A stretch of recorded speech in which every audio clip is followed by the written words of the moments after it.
Hi guys, welcome to my YouTube channel. आप सभी का स्वागत है मेरे चैनल पे। कैसे हो गाइस आप लोग? आई होप आप सब अच्छे होगे, खुश होगे, मस्त होगे, लाइफ में कुछ अच्छा क्रिएट करने की कोशिश कर रहे होगे, अपने अराउंड पॉजिटिविटी को अट्रैक्ट कर रहे होगे। तो गाइस आज की वीडियो में हम देखने वाले हैं कि आपके पार्टनर और थर्ड पार्टी के बीच में क्या चीजें चल रही हैं, दोनों के बीच की सिचुएशन क्या है, उनकी जिंदगी में क्या चल रहा है, ये सारी चीजें हम आज के वीडियो में कवर करेंगे। तो गाइस अगर आप थर्ड पार्टी सिचुएशन में हैं एंड अगर आप अवेयर हैं कि आप थर्ड पार्टी सिचुएशन में हैं, देन आप इस वीडियो को कंटिन्यू कर सकते हैं। ओम नमः शिवाय, नमः शिवाय। गाइस जो हमारा वीडियो है टाइमलेस होगा एंड जेंडर स्पेसिफिक बिल्कुल भी नहीं है। तो आप लड़का हैं या लड़की हैं या फिर आप किसी भी सिनेरियो में हैं, इवन मैं बोलूं तो आप इस वीडियो को देख सकते हैं। बस आपको इतना पता होना चाहिए कि आप थर्ड पार्टी सिचुएशन में हैं। अगर आप थर्ड पार्टी सिचुएशन में हैं तो आप इस वीडियो को देख सकते हैं, इतना इनफ है। आप लड़का हूं, लड़की हूं, सेपरेशन में हूं, मैरिड हूं, अनमैरिड हूं, किसी भी सिचुएशन में हूं, आप इस वीडियो को देख सकते हैं। तो चलिए गाइस करते हैं वीडियो को कंटिन्यू। आप लोग गॉड से प्रेयर कर लीजिए अपने लिए एंड अगर आप अवेयर हैं थर्ड पार्टी से तो अपने पार्टनर और थर्ड पार्टी पर फोकस बनाकर रखिएगा रीडिंग के दौरान। ओम नमः शिवाय, नमः शिवाय। यूनिवर्स प्लीज गाइड करें, यूनिवर्स प्लीज गाइड करें हमारे व्यूअर्स के पार्टनर और थर्ड पार्टी के बीच में क्या चीजें चल रही हैं। प्लीज यूनिवर्स गाइड करें। 5 of cups,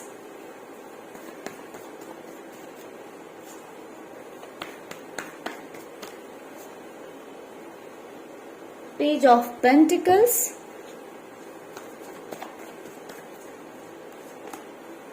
the fool,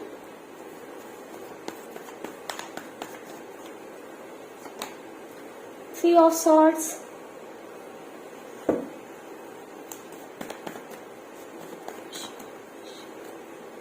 the Devil,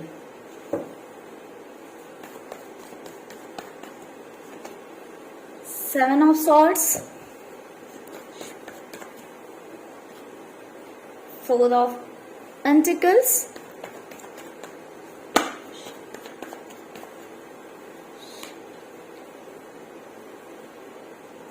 Three of Pentacles,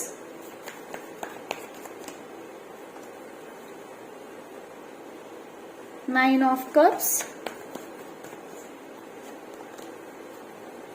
10 of Swords। And guys bottom से ओवरऑल एनर्जी की बात करें तो हमारे पास कार्ड है 5 ऑफ वैंड्स का। तो गाइस आपके पर्सन एंड थर्ड पार्टी की बात करें तो सिचुएशन मुझे दोनों के बीच में काफी ज्यादा टॉक्सिक नजर आ रही है। द डेविल की एनर्जी ही जस्टिफाई कर रही है कि दोनों के बीच में या दोनों के रिलेशन में जो है काफी ज्यादा टॉक्सिसिटी है। बट जस्ट द डेविल के नीचे कार्ड है हमारे पास 10 ऑफ सॉर्ड्स का, जो कि हमें एकदम कंफर्मेशन दे रहा है कि दोनों के बीच में टॉक्सिसिटी बहुत ज्यादा है। दोनों के रिलेशन में दोनों साथ में हैं बट एक दूसरे को खुशी देने से ज्यादा एक दूसरे को तकलीफ दे रहे हैं, एक दूसरे को हर्ट दे रहे हैं, हर्ट कर रहे हैं एक दूसरे को। एक बोलते हैं ना कि सामने वाले को नीचा दिखा के, सामने वाले को तकलीफ देकर, सामने वाले को बुरा बोलकर, सामने वाले को दर्द देकर खुशी मिलना। तो दोनों के बीच में एक ऐसी चीज चल रही है या एक ऐसा सिनेरियो चल रहा है कि दोनों कहीं ना कहीं एक दूसरे को नीचा दिखाने की कोशिश करते हैं। दोनों के बीच में ईगो क्लैश बहुत ज्यादा ऐसा नजर आ रहा है कि दोनों ही थोड़े से ईगोइस्टिक हो सकते हैं। दोनों में से कोई हार मानने को रेडी नहीं है। आपके पर्सन भी जीतने पर लगे रहते हैं, थर्ड पार्टी भी जीतने पर लगी रहती है। दोनों के बीच में इस वजह से जो है क्लैशेस बहुत ज्यादा नजर आ रहे हैं। टॉक्सिसिटी इसी वजह से ज्यादा नजर आ रही कि दोनों में कोई झुकने को रेडी नहीं होता है एंड चीजें इतना आगे तक बढ़ती चली जाती हैं कि अब्यूसिव लैंग्वेज यूज होने लगती है। कई बार एक दूसरे पर हाथ उठा देना या फिर गलत तरीके से बात करना, एक दूसरे की रिस्पेक्ट ना करना या किन्हीं तरह की गलत आदतों में पड़े हैं आपके पर्सन या थर्ड पार्टी। तो दोनों के बीच में ऐसी टॉक्सिक चीजें चल रही हैं। जिसके चलते दोनों ही एक दूसरे को हर्ट कर रहे हैं और दोनों ही पेन में रह रहे हैं, दोनों ही सफर कर रहे हैं, कहीं ना कहीं दोनों को ही तकलीफ हो रही है। ऐसा नहीं है कि वो सब चीजें करके वो बहुत खुश हैं, ये सब कर तो रहे हैं बट कहीं ना कहीं फिर सफर भी कर रहे हैं कि मैंने क्यों किया, या फिर खुद ही पेन में रहते हैं कि सामने वाले ने मुझे ऐसा बोल दिया, ऐसे कैसे कर सकता है।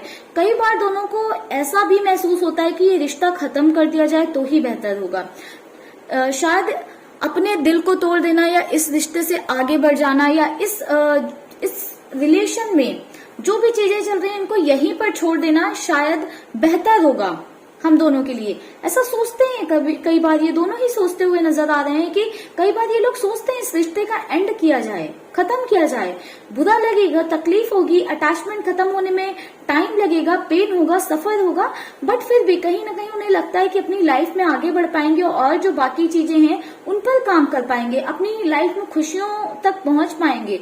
क्योंकि दोनों साथ में तो खुशियों तक तो पहुंचना दूर की बात है, दोनों बस सफर किए जा रहे हैं, दोनों बहुत ही पेनफुल सिचुएशन से गुजर रहे हैं, जिसके चलते ऐसा नजर आ रहा है कि दोनों चाहते हैं कहीं ना कहीं कि ये रिलेशनशिप एंड हो, चीजें खत्म हो। एंड कई बार कोशिशें भी की गई हैं, ऐसा नजर आ रहा है कि कोशिशें भी की गई हैं, हो सकता है कि दोनों एक दूसरे से सेपरेट भी हुए हों बट थोड़े टाइम बाद फिर से वापस आ गए, क्योंकि द फूल की एनर्जी है कि चीजें शुरू करते हैं फिर खत्म करते हैं, फिर शुरू करते हैं फिर खत्म करते हैं, तो वो लूप चल रहा है कि चीजें रिलेशन शुरू हुआ, बॉन्ड शुरू हुआ, बीच में ऐसा हुआ कि चीजें खत्म कर दी, बात करनी बंद कर दी, देन फिर से रिलेशन में आए, फिर से बात की, फिर खत्म कर दी। तो ऐसी वाली चीजें चल रही हैं, रिपीटेड होता रहता है ये साइकिल की कुछ दिन कम्युनिकेशन में है, कुछ दिन नहीं है, कुछ दिन बात कर रहे हैं, नहीं कर रहे हैं। हालांकि मुझे ऐसा नजर आ रहा है कि दोनों जो है इस टॉपिक पर या इन चीजों पर बात करने की कोशिश करते हैं आपस में, ताकि जो है दोनों के बीच में चीजें शॉर्ट आउट हो, बट वो चीजें शॉर्ट होती हुई नहीं नजर आ रही हैं। एंड देन दोनों डिसाइड करते हैं कि अलग रहते हैं, एंड शायद अलग भी हो जाते हैं, फिर से दोनों नहीं रह पाते हैं, क्योंकि डेविल की एनर्जी ये बता रही है कि दोनों में अटैचमेंट बहुत गहरा है। एक कार्मिक रिलेशन में है दोनों, या एक कार्मिक कनेक्शन में है बोलूं तो, ठीक है, जिसके चलते सेपरेट नहीं हो पाते, एक दूसरे से जुदा नहीं हो पाते, बहुत ज्यादा दिन तक अलग नहीं रह पाते हैं। वो एक फिजिकल अट्रैक्शन वाली चीज है ना, वो कहीं ना कहीं खींच लाता है। जिनके केस में थर्ड पार्टी लव अफेयर्स ना होकर, यानी कि लव कनेक्शन या फिर आपके पार्टनर की वाइफ ना होकर पेरेंट्स हैं, उनके साथ आपके पर्सन का आप ऐसे ले सकते हो कि अटैचमेंट बहुत ज्यादा है, इतना ज्यादा अटैचमेंट है कि बहुत ज्यादा दिन तक जो है दूर नहीं रह पाते हैं, फिर एक दूसरे को मना लेंगे या एक दूसरे से बातें कर लेंगे, फिर से घुल मिल जाते हैं, ऐसा नजर आ रहा है। ठीक है, साथ ही साथ एक ऐसी एनर्जी देखने को मिल रही है कि दोनों सेम पेज पर कभी भी नहीं चलते हैं, एक आगे चलता है तो दूसरा पीछे चलता है। दोनों के बीच की प्रॉब्लम क्या है कि दोनों कभी भी सेम पेज पर नहीं रहते हैं, एक कुछ और चाहता है तो दूसरा कुछ और चाहता है। एंड ये दोनों की गलती ना होकर वो ये मेंटालिटी की गलती, एक की सोच बिल्कुल अलग है दूसरे से, जिसके चलते दोनों कभी भी सेम पेज पर नहीं आ पाते हैं, एक फाइनल डिसीजन पर नहीं आ पाते हैं किसी चीज को लेकर। एंड इस वजह से दोनों के बीच में बहुत ज्यादा लड़ाई झगड़े होते रहते हैं। ठीक है, एंड इस लड़ाई झगड़े की वजह से काफी ज्यादा आपके पार्टनर डिसअपॉइंट भी रहते हैं, कहीं ना कहीं अपने आप को ब्लेम कर रहे होते हैं, कोशिश करते हैं इस रिश्ते को खत्म करने की, भागने की कोशिश करते हैं, एंड इवन भाग भी जाते हैं, बट थोड़े टाइम बाद वो पॉजिटिवनेस वाली चीज होती है कि हाँ एक दूसरे के बिना रह नहीं पा रहे हैं, एक दूसरे के पास फिर से पहुंच जा रहे हैं।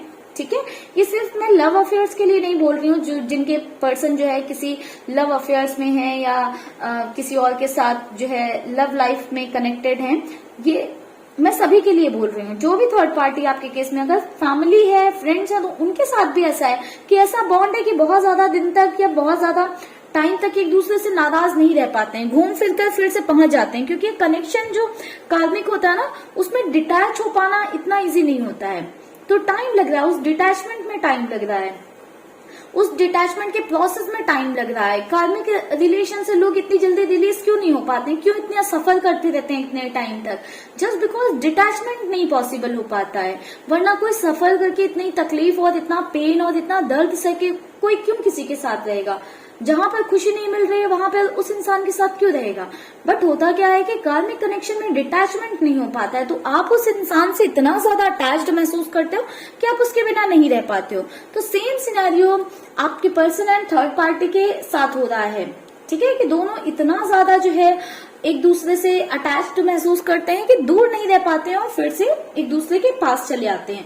दूर होते हैं फिर पास हो जाते हैं। दूर होने का मतलब ऐसा नहीं है कि छोड़कर चले जाते हैं। जिनके पेरेंट्स हैं हो सकता है कि वो सेम एक ही घर में रहते हुए एक दूसरे से बात नहीं कर रहे, एक दूसरे से कनेक्टेड नहीं है, डिसाइड कर लेते हैं कि हाँ भाई तुम मेरे से मत बात करो, मैं तुमसे नहीं करूंगा। तो ऐसी चीजें होती हैं। जिनके केस में हस्बैंड वाइफ है उनके केस में भी ऐसा होता है कि मेरे से बात मत करना, मैं तुमसे नहीं बात करूंगा। फिर थोड़े टाइम बाद क्या होता है कि चीजें शॉर्ट हो जाती हैं दोनों के बीच में, बिकॉज ऑफ दैट कनेक्शन, ठीक है, because of that karmic connection. And ऐसा नजर आ रहा है कि आपके पर्सन बहुत ज्यादा फ्रस्ट्रेट हो गए हैं अपनी प्रायोरिटीज को लेकर, कि आपके पर्सन सोचते रहते हैं कि उन्होंने लाइफ में किन चीजों को प्रायोरिटी दे रखी है। कहीं ना कहीं आपके पर्सन बहुत ज्यादा गिल्टी भी महसूस करते हैं। उन्हें लगता है कि उनकी लाइफ में इतनी प्रॉब्लम्स, इतनी दर्द और तकलीफें इसीलिए हैं, इतना सफरिंग इसीलिए है क्योंकि उन्होंने भी किसी को सफर कराया है। एंड काफी टाइम आपके पर्सन इस चीज को लेकर गिल्टी रहते हैं कि उनकी लाइफ में करने को तो 100 चीजें हैं, करियर है, फैमिली है, फ्रेंड्स है, या बहुत सारी चीजें हैं, कुछ क्रिएटिव भी हो सकते हैं आप लोगों के पर्सन, काफी सारी चीजें हैं। बट आपके पार्टनर उन चीजों पर फोकस ना करके सारा उनका फोकस कहाँ रहता है, थर्ड पार्टी पर, क्योंकि चीजें इतनी टॉक्सिक हैं, इतनी निगेटिव चल रही हैं कि उस निगेटिविटी से आपके पर्सन बाहर निकल नहीं पा रहे हैं, उस निगेटिविटी से उभर नहीं पा रहे हैं। आए दिन हर दूसरे दिन दोनों के बीच में लड़ाई झगड़े लगे रहते हैं, क्लैसेस होते रहते हैं, हर छोटी छोटी बात पर, हर बड़ी बात पर लड़ाई झगड़े। एंड ऐसा नजर आ रहा है कि लड़ाई भी इस लेवल की नहीं होती है कि हाँ छोटी 2-4 आर्ग्यूमेंट हो गए चीजें खत्म, बहुत तगड़े लेवल की लड़ाइयां होती हैं कि खत्म होने का नाम ही नहीं लेती। एक 2 वर्ड बोलेगा तो दूसरा 4, तो ये बढ़ता रहता है, बढ़ता रहता है, बढ़ता रहता है। एंड लड़ाई शुरू होती है आज से और 2-4 साल पुरानी बातें भी बीच में इन्वॉल्व हो जाती हैं, यानी कि जब से भी कनेक्शन है, जितने भी पुरानी चीजें मन में होती हैं या पुरानी बातें मन में होती हैं वो सब बीच में आ जाती हैं। एंड जितने भी लोग आपस में कनेक्टेड होते हैं, ज्वाइंट होते हैं, वो सब कहीं ना कहीं बीच में पिस जाते हैं। कहीं इनके दोस्त, उनके दोस्त, इनकी फैमिली, उनकी फैमिली, दोनों के बीच में वो पर्सनल झगड़ा ना होकर फिर वो ऐसे हो जाता है कि सभी के बीच में झगड़ा, सभी के बीच में झगड़ा इन द सेंस कि सभी को बीच में ले आना कि तुमने तो इनसे ये कहा, तुमने तो उनसे वो कहा, तुमने तो इनके साथ ये किया, तुमने तो उनके साथ वो किया। तो पास्ट वाली चीजें भी बीच में आ जाती हैं, जिस वजह से ये चीजें शॉर्ट आउट नहीं होती हैं दोनों के बीच में। तो काफी ज्यादा दोनों के बीच में लड़ाई झगड़े ऐसी चीजें चलती हुई नजर आ रही हैं। चलिए कुछ और कार्ड्स लेते हैं।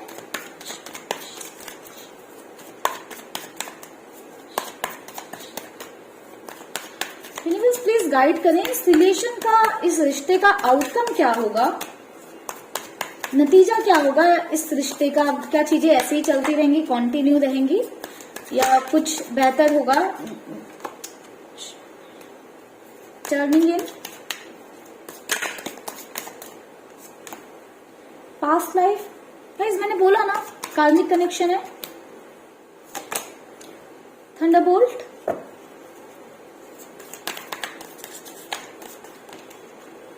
कार्ड्स आ गए हमारे पास जितने नीडेड थे। द आउटसाइडर, एंड बॉटम से एनर्जी है न्यू विजन की, moment to moment, suppression, postponement.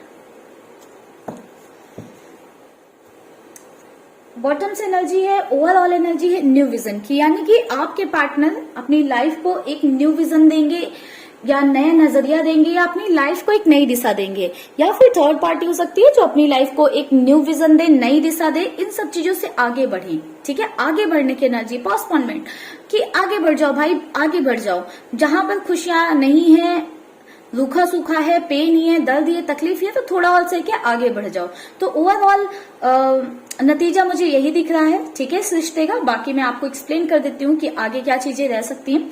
ऐसा नजर आ रहा है कि दोनों के बीच में किसी आउटसाइडर की एंट्री हो सकती है, ठीक है। उस आउटसाइडर की एंट्री की वजह से काफी ज्यादा झटके लगने वाले हैं, एक पर्सन काफी ज्यादा हिल जाने वाला है दूसरे के इस बिहेवियर से। दूसरा इन द सेंस ऐसा जरूरी नहीं है कि जो दूसरा पर्सन इंटर होगा वो कोई लव इंटरेस्ट ही हो सकता है, कोई भी हो सकता है जिसके इन्फ्लुएंस में आके दूसरा पर्सन बहुत ज्यादा हिल जाएगा कि सामने वाला इंसान मेरे साथ ऐसा कैसे कर सकता है। तो जो चीजें अभी एक दूसरे से जान छुड़ाना या एक अटैचमेंट खत्म कर पाना बोले तो मुश्किल हो रहा है ना, वो धीरे धीरे अपने आप ही खत्म होने लगेगा। मोमेंट टू मोमेंट अपने आप ही चीजें खत्म होने लगेंगी। जो अभी अटैचमेंट है उसमें सप्रेशन आने लगेगा, और इस सप्रेशन के चलते ये जो सप्रेशन आएगा ना वो ही कहीं ना कहीं फीलिंग्स में या उस अटैचमेंट में जो ये सप्रेशन होगा उसके चलते ही कहीं ना कहीं पोस्टपोनमेंट का डिसीजन होगा, ठीक है, आगे बढ़ जाने का डिसीजन होगा। एंड लाइफ को एक नया नजरिया, एक नई तरीके से देखने की कोशिश होगी, लाइफ में आगे बढ़ने की कोशिश होगी। तो ओवरऑल ये एनर्जी निकल कर आ रही है कि करंट सिचुएशन की बात करें तो बहुत अच्छी नहीं चल रही है, चीजें काफी बुरी नोट पर हैं दोनों के बीच में। एंड ऐसा नजर आ रहा है कि आगे किसी के इन्फ्लुएंस से चीजें और ज्यादा खराब हो जाने वाली हैं, ठीक है। बट ओवरऑल नतीजा बोले तो या ओवरऑल एनर्जी बोले तो ऐसा है कि एट द एंड बोले इस रिलेशन का, इस रिश्ते का, तो ये सिचुएशन से आगे बढ़ जाएंगे, अपनी लाइफ को नया नजरिया दिया जाएगा, अपनी गोल्स, अपनी एम, अपनी चीजों पर फोकस करेंगे, ठीक है। ये आपके पार्टनर की एनर्जी हो सकती है और थर्ड पार्टी की एनर्जी हो सकती है, बट एक इंसान अपनी चीजों पर फोकस करेगा तो दूसरा तो वैसे भी डिटैच हो जाएगा, ठीक है। तो ये रही गाइस हमारी आज की वीडियो। अगर आपको वीडियो पसंद आई हो, आपको अच्छी लगी हो, तो प्लीज वीडियो को लाइक जरूर करिएगा। एंड अगर चैनल को अभी तक सब्सक्राइब नहीं किया है तो जल्दी से कर लीजिएगा चैनल को सब्सक्राइब। एंड गाइस ये जैसे कि आप सब जानते हैं जनरल एंड कलेक्टिव रीडिंग है, तो जरूरी नहीं है कि हर किसी से रेजोनेट कर जाए। अगर आप पर्सनली अपने लिए जानना चाहते हैं तो आप नीचे दिए हुए नंबर पर मुझसे पर्सनल रीडिंग बुक करवा सकते हैं, ठीक है। एंड पर्सनली आप अपने सिचुएशन के बारे में, अपनी चीजों के बारे में जान सकते हैं। एंड गाइस मेरे न्यू चैनल का लिंक डिस्क्रिप्शन बॉक्स में है। एंड अभी मैंने वहां पर एक वीडियो भी अपलोड की है कि अगर आप नो कॉन्टैक्ट सिचुएशन में हो तो कब तक आपके पार्टनर से बात हो जाएगी एंड क्या बातें होंगी, कैसी बातें रहेंगी उनकी। तो ये सब अगर आप जानना चाहते हो तो आप नीचे जाइए, डिस्क्रिप्शन बॉक्स चेक करिए, वहां पर चैनल का लिंक दिया हुआ है, वहां से आप विजिट कर सकते हैं। उस चैनल को भी आप लोग सब्सक्राइब कर लीजिएगा। Bye bye guys, take care, stay happy, stay blessed.